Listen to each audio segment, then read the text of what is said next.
Let's move to this story. A union has called for a legal limit on how hot it can be in the workplace as a red warning for extreme heat begins. Of course, the GMB union said that workers should not have to contend with temperatures any higher than 25 degrees. Forecasters, of course, are talking about a potential 41 degrees. The Met Office highest warning covers an area including London, Manchester and York. So it's right across the board there.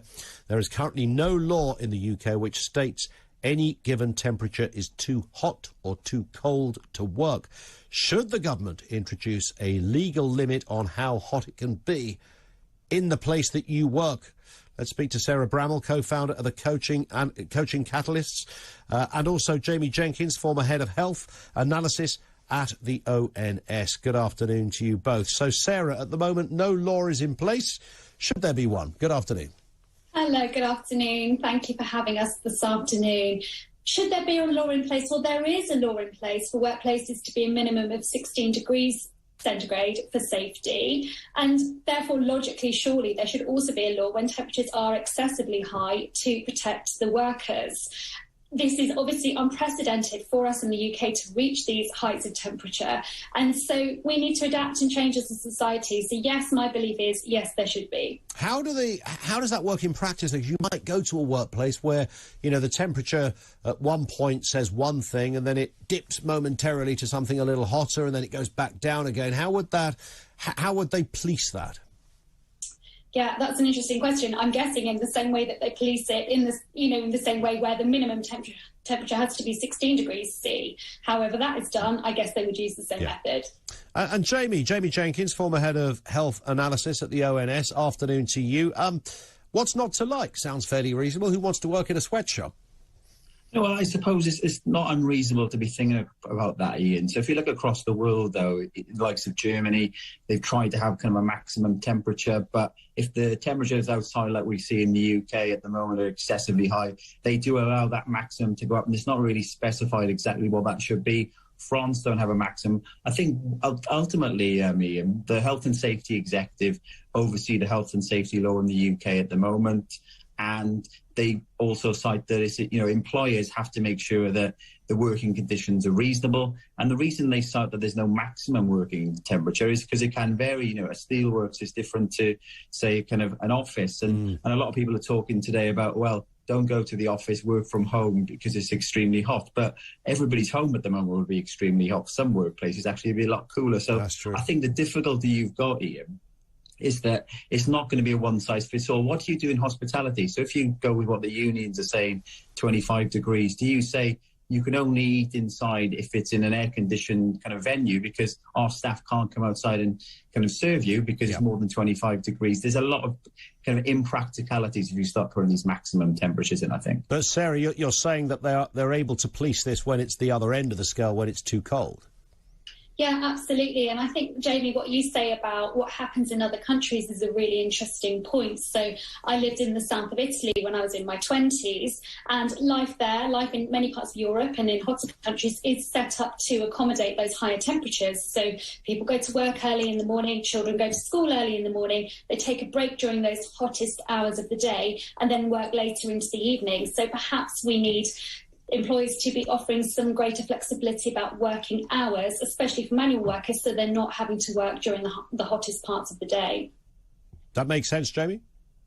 Well, I think we've got to kind of look at where we are at the moment, and this is a temporary kind of heat wave that we're having in the UK.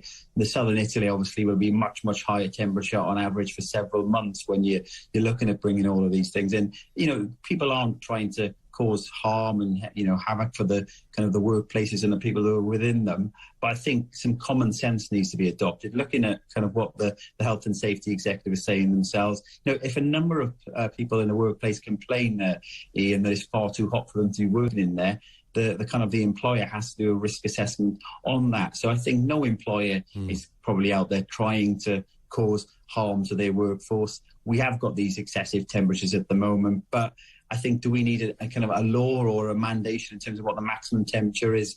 I'm not quite sure we need to go that far. Just some common sense needs to be adopted and working with your employer, I think. Yeah, I mean, isn't that the problem, Sarah, that however noble the intention might be, to have a kind of catch-all bureaucratic law in place for something that happens so rarely would be tricky for companies to put into place, and perhaps even incredibly expensive for the economy. It may well be, but I think there's an argument as well about the wider implications for society as well as the economy. So, for example, people who have caregiving responsibilities, either to children, to elderly relatives, if they have the flexibility whereby they can work flexible hours or they can work from home, that accommodates that, particularly if we get to a situation where schools are having to close, as we're beginning to see today. Also, the pressure on the NHS, on health services. We want to, as much as we can, protect our NHS to prevent people being in a position where they're asked to go to work into conditions that are maybe not conducive to good health, and I think we've got that to consider as well. And I guess, Jamie, there would be maybe some ways around this, that, you know, an employer can be mindful and, you know, give people longer breaks, or, you know, supply other, you know, more water or whatever it takes, just to be caring and understanding of somebody's predicament without a law to achieve all of that. No, indeed, and obviously the better employers will be doing that anyway to look after their employees, because ultimately, especially where we are with the UK workforce at the moment, it's kind of an employees market, and if your employer's not looking after you, you can go and jump ship and go elsewhere. I think longer term, if these excessive heat waves are going to be more and more commonplace, having more air-conditioned, not just kind of workplaces, but schools as well, so schools don't close, is probably the longer term picture in terms of this. I think we don't need to go as far as a law. If it was that easy, all countries around the world would have them, and some of these countries that have big areas across the world, they don't seem to have these things. What's your situation at the moment, Sarah? Have you got aircon at home? Do you know what? I'm very fortunate to be working from home, and I'm able to keep myself cool. I don't have aircon at home, and it's hot. And, you know, and I did exactly as I described that I would do in a foreign country on a hot day: get up early and work early, take a break over lunchtime, and then work later in the day. But I work for myself, so I have the flexibility to set my hours and set my schedule. Obviously, you know, many people don't have that same flexibility. Jamie, what about you? Are you air-conned up over there at Jamie Towers? Well, no aircon at the home, but I've popped along to one of the local offices where I can pop my head in. It's nice and cool. I did pop out lunchtime, and it is absolutely baking out there. So I did go to a supermarket that was very cool in there, so the employees are probably well looked after there. Yeah, having a mooch around the freezer department is quite a nice thing to do. That's like free aircon for 5 or 10 minutes. Listen, Sarah, Jamie, thank you for that. Sarah Bramall is the co-founder of the Coaching Catalyst, helping female professionals thrive by prioritising well-being. She thinks there should be a law in place that addresses excessive heat in the workplace. Jamie Jenkins, former head of health analysis at the ONS, a regular with us here on Talk TV, thinks it will be over-bureaucratic for something that happens so rarely.